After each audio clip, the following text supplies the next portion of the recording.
Hello welcome, मैं हूं अरुण कुमार यादव और इस वीडियो में हम देखेंगे क्लास 8 की प्रश्नावली 8.3 के प्रश्न 9 से लेके 12 तक का सॉल्यूशन। और इससे पहले की वीडियोस के लिंक आपको इस वीडियो के डिस्क्रिप्शन में मिलेंगे।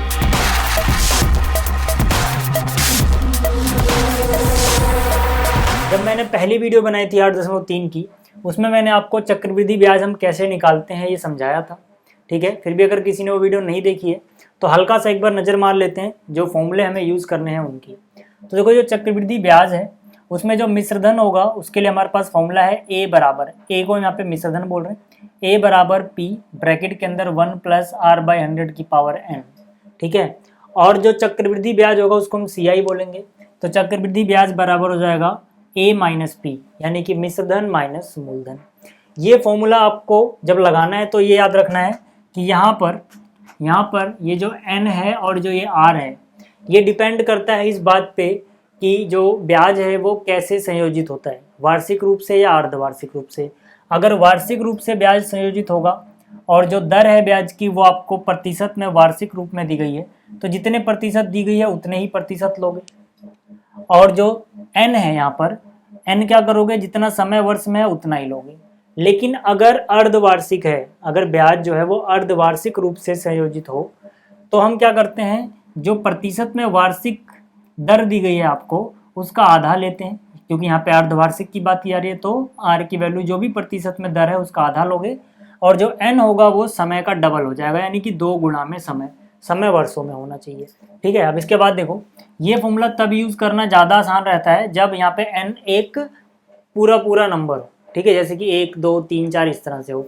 लेकिन n की वैल्यू अगर आधी अधूरी है, मतलब भिन्न में आ गई, जैसे कि मान लो n क्या है, अगर एक भिन्न है जैसे कि 5/1/2 कुछ इस तरह की वैल्यू दे दी, तब हम अगर ये फॉर्मूला लगाएंगे तो कैलकुलेट करना कठिन हो जाता है। इसीलिए तो हम कुछ इस तरह का फॉर्मूला लगाते हैं। ठीक है, ये फॉर्मूला दिखने में अजीब है लेकिन याद करना आसान है। पिछली 2 वीडियोस में आपको बता चुका हूँ मैं कैसे याद करोगे। देखो, अगर आपको ये ऊपर वाला याद है तो यही चीज़ लिख दो यहाँ पे p ब्रैकेट के अंदर है 1 + r/100। ठीक है, यहाँ पे पावर n है, यहाँ पे n की जगह आप यहाँ पे लिखो जो पहले है। ठीक है, जैसे कि यहाँ पे अगर 5/1/2 है तो हम 5 लिखेंगे, 4/1/2 होता तो 4 लिखते, 3/1/2 होता तो 3 लिखते। उसके बाद अगला ब्रैकेट बनाओ, जो पहले ब्रैकेट में यहाँ पे लिखा है यही सेम चीज़ यहाँ पे लिख दो। अंतर क्या आएगा, यहाँ पे आपको गुणा करना पड़ेगा यहाँ पर जो इसका भिन्न वाला हिस्सा यानी कि 1/2 से। ठीक है, तो कुछ इस तरह से आप फॉर्मूला लगाओगे। अगर n एक सिंपल नंबर दिख रहा है तो ये लगाओ, भिन्न में है तो ये लगाओ। ठीक है, और आपको ख्याल रखना है कि ब्याज वार्षिक रूप से है या अर्धवार्षिक रूप से संयोजित हो रहा है। तो अब प्रश्नों को शुरू करते हैं। देखो, अब देखो जो प्रश्न 9 है इसमें हमसे बोला गया, यदि राम 4096 रुपये 18 महीने के लिए 12/1/2% वार्षिक दर पर उधार देता है और ब्याज अर्धवार्षिक संयोजित होता है तो ज्ञात कीजिए राम कुल कितनी राशि प्राप्त करेगा। तो कहने का मतलब है, पहले हमारा जो मूलधन है वो कितना हो जाएगा, मूलधन का मतलब P, यानी कि जो पैसे उधार दिए वो मूलधन बन जाएंगे, यानी 4096 रुपये। ठीक, इसके बाद देखो जो यहाँ पे समय है, समय का मतलब यहाँ पे टी लिख देता हूँ, टाइम। समय कितना है हमारे पास, 18 महीने। अब देखो ये 18 महीने हैं, ठीक है ना, 18 क्या है, महीने। हम क्या करेंगे, इसको 12 से भाग दे देंगे, या वर्ष बन जाएगा। ठीक है, वर्ष में बदलना क्यों जरूरी है, क्योंकि यहाँ पे जो दर है वो वार्षिक है तो वर्ष में बदलेंगे पहले। ठीक है, तो 18/12 वर्ष, इसका मतलब कितना हो गया, 6 दूनी 12, इसको काटोगे तो 6 दूनी 12, 6 तियां 18, यानी कि हो जाएगा 3/2 वर्ष। ठीक है, ये आपको पता लग गया, 3/2 वर्ष हो गया। अब यहाँ पर देखो, अगर मैं बात करूँ n की, क्योंकि जो ब्याज है वो अर्धवार्षिक संयोजित हो रहा है, तो मैंने आपको बताया था कि जो n होगा वो 2 गुणा में समय होगा, यानी कि 2 गुणा में 3/2, यानी n का मान आ जाएगा 3। ठीक है, 2 से 2 कट गया। ठीक है, अभी मैंने आपको बताया था कि अगर अर्धवार्षिक हो तो समय जो वर्ष में दिया गया उसका डबल कर दो, जो आएगा वो n के बराबर होगा। तो n क्या हो गया, समय का डबल। इसी तरह से एक और चीज़ बताई गई हमें, दर, यानी कि r कितना बताया गया हमें, देखो 12/1/2%। ठीक है, तो हम किसको क्या लिख सकते हैं, हम इसको लिखेंगे भाई कि भाई जो 12/1/2% है, हमें इसका सिर्फ आधा लेना है। आधा क्यों लेना है, फिर से वही चीज़, यहाँ पर जब भी, ठीक है, यहाँ पर जब भी अर्धवार्षिक होगा तो आर क्या लोगे, जो भी वार्षिक दिया गया है उसका प्रतिशत का आधा। तो यहाँ पर क्योंकि ये चीज़ वार्षिक है लेकिन हमें किस में निकालना है, अर्धवार्षिक में, तो इसका आधा करना पड़ेगा।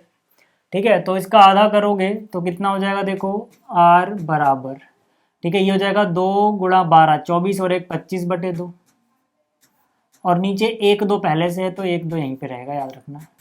ठीक है, तो 2 गुणा 2 कितना हो जाएगा, ये 25/4। ठीक है, हो सकता है किसी को समझ में आया 25/4 इसको सॉल्व कैसे किया। तो देखो एक बार समझा देता हूँ। हमारे पास था 12 सही 1/2%, इसका आधा करना पड़ेगा क्योंकि अर्धवार्षिक है। तो पहले आप इसको बदलो, तो 12 दूनी 24, ठीक है, 12 दूनी 24 और 1 25/2 आ गया। तो ऊपर तो आ गया 25/2 और नीचे ये वाला 2 बचा हुआ है। ठीक है, अब हम क्या करते हैं, जब इसके नीचे कुछ नहीं है, जब इसके नीचे कुछ नहीं है तो 1 मान लेंगे। जब भिन्न के नीचे भिन्न हो, जैसे देखो इसके ऊपर 1 भिन्न है 25/2, इसके नीचे 1 है 2/1, तो नीचे वाली को उलट देते हैं और गुणा कर देते हैं, यानी कि 25/2 ऊपर वाली ऐसी रहेगी, नीचे वाली 1/2 कहाँ, 2/1 को उल्टा करो, ठीक है, 1/2, तो 25 गुणा 1 25 हो गया, 2 दूनी 4 हो गया। ठीक है, तो अब आपको समझ में आ गया होगा कि ये कैसे आया। अब आगे चलते हैं। अब देखो हमें क्या निकालना है, कुल राशि कितनी, यानी कि ए का मान निकालना है। तो यार अब ए निकाल सकते हो आप, क्योंकि यहाँ पर n जो है वो भिन्न तो नहीं आया, n 3 आया है। मैंने क्या कहा, जब भिन्न नहीं होगा तो हम ये फॉर्मूला लगाएंगे, भिन्न होता तो ये फॉर्मूला लगाते। ठीक, तो यहाँ पे आ जाओ, ये फॉर्मूला क्या हो जाएगा, p, यहाँ पर आएगा p, यहाँ पर 1 + r/100n हो गया। तो p का मान कितना है, 4096। यहाँ पे कितना है, 1 प्लस में r की वैल्यू कितनी है, r की वैल्यू है 25/4। ठीक है ना, 25/2 था वैसे तो, लेकिन क्योंकि ये अर्धवार्षिक है इसलिए 25/2 का और आधा कर लिया हमने। नीचे 100 पहले से ही है, ठीक है ना, r की वैल्यू आई 25/4, नीचे 100 पहले से था। n कितना है, 3। ठीक, तो यहाँ से 25 एकम 25, 25 चौके कितना होता है, 100 होता है। तो यहाँ से कितना आ गया, 4096। यहाँ पर 4 गुणा 4 16, यानी कि 1 प्लस में ऊपर तो कितना बचा है 1, यहाँ पे कितना बचा है 16, और घात कितनी है 3। देखो कैसे किया, ये एक ये रहा, यहाँ पर जो 1 है काटने के बाद ये रहा, 4 गुणा में 4 16 आ गया। ठीक है, तो यहाँ से कितना हो जाएगा 4096 और 4096, और अंदर कितना बचेगा 16 गुणा 1, 16 और 1 17/16। ठीक है, अब यहाँ पर देखो 17/16 की घात कितनी लगाओगे, 3 लगाओगे। ठीक, उसके बाद मैं यहाँ पर कर रहा हूँ। अब देखो इसके बाद हम क्या करेंगे, यहाँ पे ए चल रहा है यानी कुल राशि, यहाँ पर है 4096 और अंदर कितना चल रहा है, देखो अंदर चल रहा है 17/16 की घात 3 है। घात 3 होने का मतलब क्या, कि भाई 3 बार इसको गुणा कर दो। ठीक है ना, 3 बार गुणा कर दो। ठीक है, अब 3 बार इसको गुणा कर दिया। अब देखो इसको काटना बहुत आसान है। यहाँ पर जो 16 16 16 3 बार है, मतलब नीचे तो 16 गुणे 16 गुणे 16 है। ठीक है, तो आपको याद रखना है 16 गुणे 16 गुणे 16 करोगे तो ये सारा मिलके कितना आता है, 4096। मैं सिर्फ नीचे की बात कर रहा हूँ, 16 गुणे 16 गुणे 16 4096 ही आता है, क्योंकि 16 का जो घन होता है यानी 16 गुणे 16 गुणे 16 वो 4096 होता है। मतलब इन तीनों से एक बार में काटोगे इतना ही आता है, तो 1 आ जाएगा काटने के बाद। ठीक है, तो 16 का ये हो गया। अब बचा कितना हुआ है, बचा हमारे पास हुआ है 17 गुणे 17 गुणे में 17। ठीक है, यानी कि 17 का घन कितना होता है, 4913। ठीक है, आपको याद रखना है यहाँ पे क्या बचा था, 17 17 17 3 बार, 17 गुणा 17 गुणा 17 करते हो 4913 आता है। ठीक है, तो ये आपको समझ में आ गया होगा। तो मतलब इतनी राशि उसे प्राप्त होगी। ठीक है, तो ये प्रश्न 9वां समझ में आ गया होगा, आप गुणा करके देख लेना। अब 10वें की बात करते हैं। 10वें में क्या बोला गया, देखो जो प्रश्न नंबर 10 है इसमें बोला गया है 5% वार्षिक दर से बढ़ते हुए वर्ष 2003 के अंत में एक स्थान की जनसंख्या 54,000 हो गई। निम्नलिखित को ज्ञात कीजिए। पहला, वर्ष 2001 में जनसंख्या। दूसरी, वर्ष 2005 में कितनी जनसंख्या होगी। ठीक है, तो देखो यहाँ पे सबसे पहली बात जो हमें पता है वो क्या है कि भाई दर जो है जनसंख्या बढ़ने की वो है 5% वार्षिक। ठीक है, अब हमसे क्या बोला गया, इस तरह से बढ़ते हुए 2003 में जनसंख्या 54,000 हो जाती है। ठीक है, तो मतलब कि यहाँ पर हमें बताया गया है 2003 में जनसंख्या कितनी हो गई है, 54,000। तो ये 2003 में हो गई। पहले पार्ट में हमसे क्या पूछा गया है, 2001 में कितनी थी बता दो। तो 2001 में कितनी थी हमें क्या पता, हम बोलेंगे भाई मान लेते हैं 2001 में x थी। कितने साल का गैप आया, 2001 में 2 साल जोड़ोगे तभी तो 2003 मिलेगा। मतलब कि जो टाइम है, जो समय है, वो कितना है, वो 2 वर्ष है पहले केस के लिए। ठीक है, अभी मैं बात कर रहा हूँ पहले केस की, जो पहला केस है। भाई 2001 की पूछी है, 2003 की बताई है, 2001 में 2 जोड़ोगे 2003 आएगा, तो मतलब 2 साल का गैप है। अब यहाँ पर जो लिखना पड़ेगा हमें, वो क्या लिखेंगे, हम लिखेंगे माना 2001 में जनसंख्या, 2001 में जनसंख्या, 2001 में जो जनसंख्या होगी वो कितनी मान ली हमने, x मान ली।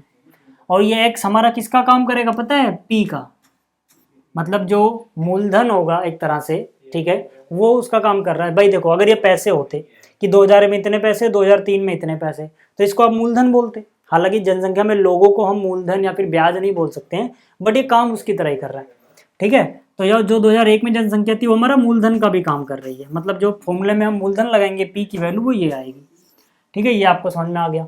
अब क्वेश्चन जो आता है वो ये आता है कि यहाँ पर, ठीक है, ये ब्याज की तरह तो बढ़ रही है जनसंख्या, लेकिन किसकी तरह, साधारण ब्याज की तरह या फिर चक्रवृद्धि ब्याज की तरह। तो आपको याद रखना है कि जो जनसंख्या होती है वो चक्रवृद्धि ब्याज की तरह बढ़ती है। कैसे, मैंने आपको बताया था चक्रवृद्धि ब्याज में क्या होता है कि हमारे पास शुरुआत में जो मूलधन है, मान लो अगर हमारे पास 100 रुपये है और ब्याज इसका 10% लगता है, तो 100 का 10% 10 रुपये हो जाएगा। तो अगले साल जो ब्याज होगा वो लगेगा तो 10% ही, लेकिन किसका 10%, यहाँ पर जो आपने दिया था 100 रुपये और जो ब्याज मिला यानी 110 का 10% लगेगा। किसका, 110% का। यानी कि यहाँ पर मूलधन और जो ब्याज था दोनों को जोड़ के जो मिश्रधन आया वो अगले साल के लिए मूलधन बन जाएगा। ठीक है, तो 100 का 10% कितना हो जाएगा, 110 का 10% कितना हो जाएगा, 11 रुपये। इसी तरह से बढ़ता है। तो जनसंख्या में भी यही होगा। भाई 2001 में जो जनसंख्या है इसका 5% बढ़ के 2002 में हो जाएगी, और सारी मिला के जितनी होगी फिर उसका 5% बढ़ के 2003 में आएगी। मतलब यहाँ पर जो हम फॉर्मूला लगाएंगे वो चक्रवृद्धि ब्याज वाला होगा। ठीक है, तो यहाँ पर a बराबर कितना हो जाता है, p ब्रैकेट के अंदर 1 प्लस में r बटे में 100, ठीक है, और इसकी पावर n। ठीक, इसकी पहचान के लिए आप चाहो तो इसके पाँव में छोटा सा लिख लो 2001। ठीक है, मतलब जो 2001 वाली जनसंख्या थी। ठीक है, तो यहाँ पे आ जाएगा 2001, और जो 2003 में जनसंख्या बन गई है बढ़ते बढ़ते, वो मिश्रधन का काम करेगी। भाई टोटल इतनी हो चुकी है, मिश्रधन इतना हो चुका है, वैसा काम करेगी। ठीक है, तो 2003 वाले हमें पता है 54,000 है। ठीक है, 54,000 है। 2001 वाली को हमने x मान लिया है, और यहाँ पे 1 प्लस r कितने प्रतिशत की दर से बढ़ रही है, 5% से। ठीक है, और n कितना है भाई, 2 साल। ठीक है, n कितना है, 2। क्यों, क्योंकि ये जो ब्याज बढ़ रहा है ये वार्षिक रूप से संयोजित हो रहा है। तो जब वार्षिक रूप से संयोजित होता है तो जितना समय होता है उतना ही n होता है। ठीक है ना, पीछे मैंने आपको बताया था वार्षिक रूप से जब संयोजित होता है तो जितना समय होता है उतना ही n होता है। अर्धवार्षिक होता तो डबल हो जाता। तो यहाँ से n की वैल्यू 2 आ गई। अब इसको हमें सिंपली सॉल्व कर लेना है। तो अब देखो क्या करेंगे हम, यहाँ पे आ गया 54,000, तो ये 54,000 हो गया बराबर x। तो यहाँ से कितना आएगा, 5 एकम 5, 5 दूनी 10, 1 0 तो 1 0। तो यहाँ से 20 गुणा 1 20 हुआ, 20 में 1 जोड़ोगे कितना हो जाएगा, 21 बटे में कितना हो जाएगा, 20। ठीक है, घात 2 है तो यहाँ पर 2 बार गुणा हो जाएगा। ठीक है, 21 बटे में 20। तो यहाँ से अगर आप x का मान निकालोगे, x का मान निकालोगे तो 54,000 तो देखो अपनी जगह रहेगा, 54,000 यहीं पे रहेगा। नीचे जो है 20 गुणा 20 ये ऊपर आ जाएगा, 20 गुणा 20 ऊपर आ जाएगा, और इस तरफ जो 21 गुणा 21 ऊपर है वो 21 गुणा में 21 नीचे चला जाएगा। ठीक है, अब यहाँ से जो आएगा मैं यहाँ पर लिख रहा हूँ, देखो ये x है ना, मैंने यहाँ लिख दिया बराबर, x के बराबर जो भी था जो यहाँ पे गुणा करके आएगा मैं यहाँ पर लिखूंगा। ठीक है, तो अब देखो यहाँ पर 1 2 3 4 5, 5 0 तो पहले 1 2 3 4 5 0 लगा दो। फिर यहाँ पे क्या बच रहा है, 2 गुणा 2, 2 गुणा 2 कितना होता है, 4, 2 दूनी 4, 4 का पहाड़ा 54 में पढ़ना है, तो 4 गुणा में 54 करोगे तो कितना हो जाएगा 216। 4 गुणा 54 कितना होगा 216, क्योंकि 50 का पहाड़ा 4 बार पढ़ोगे 200 आएगा, 4 का पहाड़ा 4 बार 16, और नीचे कितना है 21 गुणा 21, तो 21 गुणा 21 करोगे जब आप, तो 21 का वर्ग आपको याद होगा ये होता है 441। कितना होता है 441। इसके बाद जब इसको आप डिवाइड करोगे, डिवाइड कर लेना, यह आ जाएगा 48,979.59। ठीक है। अब जनसंख्या देखो ऐसे दशमलव में तो नहीं होगी, आप ऐसा तो नहीं कर सकते कि 2 आदमी पूरे थे और 1 आदमी आधा था, ऐसा तो नहीं हो सकता। तो जनसंख्या पूरा पूरा नंबर होनी चाहिए, तो इसको पहले हमें लगभग में बदलना पड़ेगा, इसको राउंड ऑफ करेंगे। ठीक है ना। तो देखो बदलने के लिए हम क्या करेंगे, इसको हटाएंगे, दशमलव के बाद जो है इसको हटाना पड़ेगा, जो आप हटा रहे हो। ठीक है। देखो ये क्या है 5 9, 100 के ज़्यादा पास है अगर 2 डिजिट में हटा रहे हैं तो। ठीक है। 0.5 से बड़ा है अगर ये, तो इधर वाला 1 बढ़ जाएगा, यानी 79 से 80 हो जाएगा। ठीक है। तो हो जाएगा 48980, निकटतम मान लिया हमने, तो इसीलिए लिखेंगे लगभग। ठीक है। यहाँ पे क्या लिखेंगे लगभग। ठीक है। तो लगभग इतनी जनसंख्या होगी, क्योंकि यहाँ पे हमें इसका निकटतम मान लेना पड़ेगा।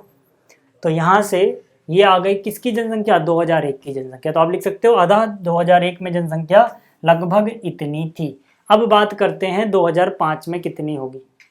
ठीक है। तो उसके लिए देखो जगह चाहिए होगी, तो मैं इसको मिटा रहा हूँ, इसको मिटा देते हैं थोड़ी देर के लिए। अब देखो हमें कहानी में फिर से थोड़ा वापस जाना पड़ेगा, और यहाँ पर देखो, यहाँ पर अब हमें फिर से क्या बताया गया भाई 2003 में। ठीक है। दूसरे केस की बात कर रहा हूँ। 2003 में जनसंख्या कितनी है 54,000। अब 2005 में कितनी हो जाएगी ये बताना है, 2005 में कितनी हो जाएगी ये बताना है। तो जो 2005 में होगी वो मान लेते हैं y हो जाएगी। अब ये y मिश्रधन का काम कर रहा है। ठीक है। अब मूलधन ये बन जाएगा। ठीक है। यानी कि ये क्या हो जाएगा अब मूलधन, यानी ये काम करेगा p 2003 का, क्योंकि ये मूलधन की तरह काम कर रहा है। ऐसे होते होते जो मिश्रधन बनेगा, मिश्रधन कहाँ का 2005 में, 2005 में जो मिश्रधन बनेगा वो इसका काम करेगा, क्योंकि ऐसे बढ़ते हुए यहाँ पे जाएगी। फिर से टाइम कितना है, फिर से टाइम है 2 साल का, टाइम 2 साल है, वार्षिक बढ़ रही है, मतलब एन भी कितना हो जाएगा 2 हो जाएगा। ठीक है। आर पता ही है। तो यहाँ पर ठीक है हम लिखेंगे माना 2005 में जनसंख्या वाई। ठीक है। आप यहाँ पे लिख लेना। ठीक है। माना 2005 में जनसंख्या कितनी हो गई वाई। ठीक है। और ये वाई किसका काम करेगा मिश्रधन का, जो 2005 में मिश्रधन होगा। ठीक है। आपको याद रखना है। तो अब यहाँ पर आ जाओ, फॉर्मूला हम फिर से क्या लगाएंगे a बराबर, ठीक है अलग कलर से लिखता हूँ इसको मैं, फॉर्मूला हम लगाएंगे a बराबर p ब्रैकेट के अंदर 1 + r डिवाइड बाई 100 पावर में n। ठीक है। ये कहाँ का ले रहे हैं हम 2005 वाला, जो 2005 में होगा। ये p कहाँ पे ले रहे हैं हम 2003 वाला। तो 2003 में जनसंख्या कितनी थी भाई, 2003 में जनसंख्या थी 54,000। ठीक है। अब ये उसका काम करेगा 1 + r कितना है 5 बटे में कितना है 100, n कितना है 2। 2005 जो 2005 में जनसंख्या होगी उसे मैंने क्या बोला y बोल दिया। ठीक है। जो 2005 में जनसंख्या होगी उसे मैंने y बोल दिया। तो यहाँ से y का मान कितना आ गया 54,000। ठीक है। ये कितना हो जाएगा, इसे काट दो। ठीक है। तो ये हो जाएगा 21 बटे में 20, जैसे पहले आया था 20 से कम 20 और 21 घात 2 है, तो यहाँ पर 2 बार हो जाएगा 1 2 1 2 2 0 यहाँ से कट गया। ठीक है। 2 से काट दो इसे, 2 एकम 2 2 दूनी 4, 1 और 4 14, 2 सत्ते 14, 1 0 तो 1 0, फिर 2 से काटोगे 270 का आधा 135 हो जाएगा। ठीक है। तो यहाँ से y का मान कितना आ जाएगा 135 गुणा में 21 गुणा 21 अभी बताया था कितना होता है 441 होता है। तो इन दोनों को हम गुणा कर लेंगे। ठीक है। तो जब आप इनको गुणा करोगे तो 59,535 हो जाएगा, आप गुणा करके देख लेना। ठीक है। तो 2005 में इतनी जनसंख्या हो गई। तो ये तो 10वां प्रश्न। अब 11वें की बात करते हैं। अब देखो जो प्रश्न 11 है इसमें बोला गया एक प्रयोगशाला में किसी निश्चित प्रयोग में बैक्टीरिया की संख्या 2.5% प्रति घंटे की दर से बढ़ रही है। यदि प्रयोग के शुरू में बैक्टीरिया की संख्या 5,06,000 थी तो 2 घंटे के अंत में बैक्टीरिया की संख्या कितनी होगी। तो यहाँ पे हम क्या बोलेंगे कि भाई जो शुरुआत में थी वो मूलधन की तरह काम करेगा।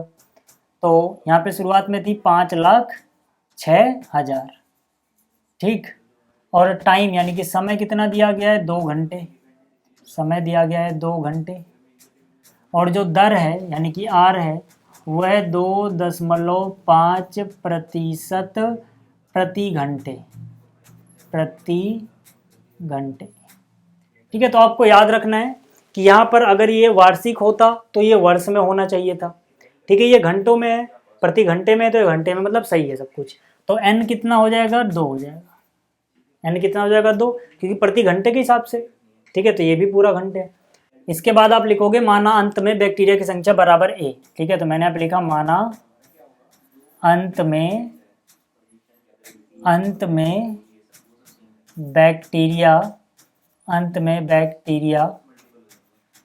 बराबर a है, ठीक है। तो आपको पता है कि भाई यहाँ पे बैक्टीरिया की संख्या कैसे बढ़ेगी, किसी की भी जनसंख्या, मैंने आपको भी पहले बताया, चक्रवृद्धि ब्याज जैसा बढ़ती है। तो यहाँ पे बैक्टीरिया की जनसंख्या समझ लो, ठीक है। तो चक्रवृद्धि ब्याज वाला फॉर्मूला लगाएंगे। यहाँ पे 1 प्लस में r बटे में 100 की पावर n हो गया। शुरुआत में थी 5,06,000, 1 प्लस कितने प्रतिशत की दर से बढ़ रही है, 2.5, नीचे कितना है 100, और n कितना है यहाँ पर 2 घंटे है, ठीक है। अगर देखो यहाँ पे वार्षिक होता तब हम इसे वर्ष में बदलते, लेकिन यहाँ प्रति घंटे है दर, तो ये घंटे में ही रहेगा, कोई दिक्कत नहीं है। फिर से बोल रहा हूँ, तो यहाँ पे आ जाओ, इसको हटाओगे 0 हो जाएगा, ठीक है। पॉइंट हट गया, 25 का पाड़ा एक बार, 25 एकम 25, 25 चौके 100, एक 0 और है, एक 0 लगा दो, ठीक है। तो कितना हो गया ये, 5,06,000, 40 गुणा 1, 40 में 1 जोड़ोगे 41, बटे में कितना है 40, ठीक है। घात 2 है तो मतलब 2 बार लिख दो, 41 बटे में 40, ठीक है। तो 1 2 1 2, ठीक है। ये इससे कट गया। इसके बाद 4 से काट सकते हो आप, अलग कलर से काट रहा हूँ मैं, ठीक है। 4 एकम 4, इसको काटोगे तो 5 में से 4 काट दो, 4 एकम 4, 4 का पाड़ा एक बार जाएगा, 5 में से 4 कट गया, 1 बचा होगा, 1 के आगे 0 यानी 10, 4 दूनी 8, 10 में से 8 कट गया, 2 बचा होगा, 2 के आगे 6 यानी 26, तो 4 6 24, 4 का पाड़ा 6 बार पढ़ोगे, 26 में से 24 कट गया होगा, 2 बचा, 2 के आगे 0 यानी 4 पंजे 20, ठीक। तो यहाँ से कितना बचा हमारे पास, देखो यहाँ से कितना बचा, 2 1 2 6 5, यहाँ पे हम लिखेंगे a बराबर 1265 गुणा में, यहाँ पर क्या बचा हुआ है 41 गुणा में 41, ये कितना होता है 1681, बटे में कितना है 4, ठीक है। आपको याद रखना है 41 गुणा 41 कर लेना, आपको कितना मिल जाएगा 1681 मिल जाएगा। अब हमें क्या करना है, इन दोनों को गुणा करना है, ठीक है। जब हम इन दोनों को गुणा करेंगे तो हमें कितना मिलेगा, तो हमें मिल जाएगा यहाँ पर 21 26 465, ठीक है। ये गुणा मैंने पहले से करके रखी हुई है, क्योंकि यहाँ पर बहुत ज़्यादा टाइम वेस्ट हो जाता है इन सबको गुणा करने में। तो यहाँ पर आप खुद लेकिन गुणा करोगे, इन दोनों को गुणा करोगे, ये हमें मिल जाएगा 21 26 465, ठीक है। इसके बाद आप क्या करोगे, इसके बाद आप इसको डिवाइड करोगे, तो डिवाइड करने के बाद जब आप 4 से डिवाइड करोगे तो आपको ये मिल जाएगा, ठीक है। तो यहाँ से आपको कितना मिल गया, ठीक है, यहाँ से आपको मिल गया 5,31,616.25, ठीक है। लेकिन क्या है कि जनसंख्या से पॉइंट में नहीं होगी, पूरी होगी, तो यहाँ से आपको इसको राउंड ऑफ करना पड़ेगा, निकटतम मान लिखना पड़ेगा।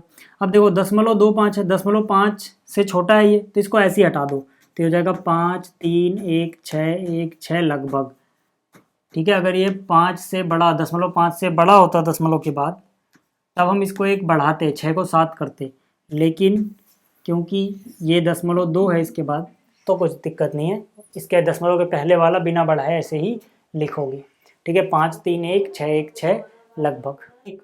तो यहाँ से आपको समझ में आ गया कि अंत में जो बैक्टीरिया की संख्या थी वो कितनी मानी थी हमने, a मानी थी, और ये आ गया a। तो ये हो गया 11वां प्रश्न। अब बात करते हैं 12वें की, ठीक है।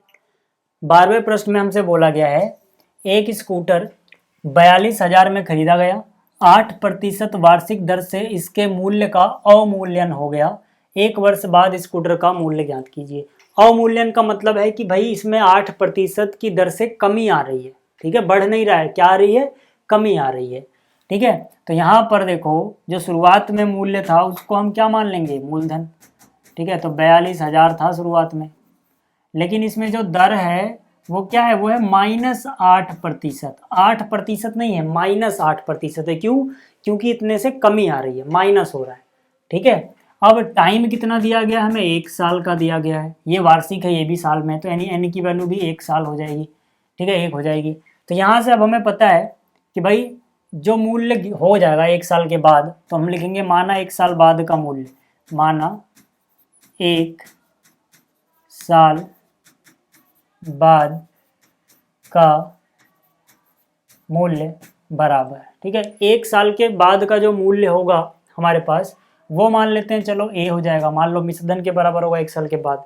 तो आपको पता है यार ए बराबर क्या होता है, P1 + R बटे में 100 की पावर n।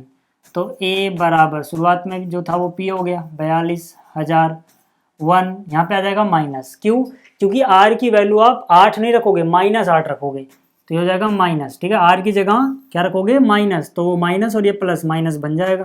तो -8 बटे में 100 की पावर कितनी है, 1 है। तो ये हो गया ए बराबर, ठीक है, 42,000, 100 गुणा में 100 हुआ। अगर यहाँ जमा होता तो जोड़ते, लेकिन यहाँ घटा है, तो 100 एकम 100 में से 8 गया, कितना बचेगा, 92 बटे में कितना है, 100। पावर तो एक ही है, खैर 1 2 1 2 2 0 यहाँ पे कट गए। ठीक है, तो देखो अब इसके बाद यहाँ पे क्या बचा हुआ है। ठीक है, तो अब देखो यहाँ पे क्या बचा हुआ है, 420। तो यहाँ से आ जाएगा ये बराबर 420 गुणा में, यहाँ क्या बचा हुआ है, 92। तो यहाँ से जब 42 को इससे गुणा करोगे हो जाएगा 3864। एक जीरो है तो एक जीरो लगा दो, तो मतलब कि ये आ गया। ठीक है, उसका मूल्य घट के हो जाएगा 38,640 रुपये। ठीक है, क्योंकि यहाँ पे अवमूल्यन हो रहा था इसलिए हमने R माइनस में लिया है। तो इसी के साथ आपका एक चैप्टर खत्म होता है। इस वीडियो में इतना ही, जल्दी मिलेंगे अगले वीडियो में। Thanks for watching.